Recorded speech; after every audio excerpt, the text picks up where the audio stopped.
Let's add a teach task. Select Teach from the left-hand navigation and then select Create New Teach Task.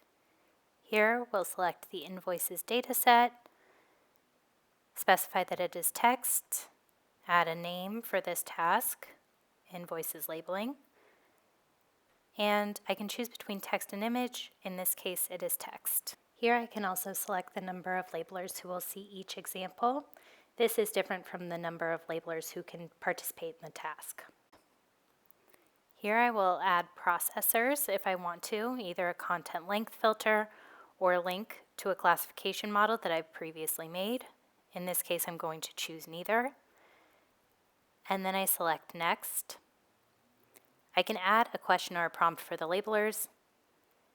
And here I will add Please label the invoices. I can select between single label, multi-label classification, and extraction.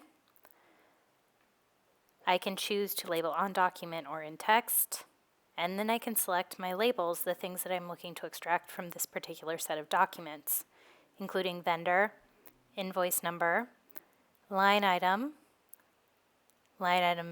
total, and invoice total. I can elect to have keywords. In this case, I don't need them, and once I save, my task is ready to go.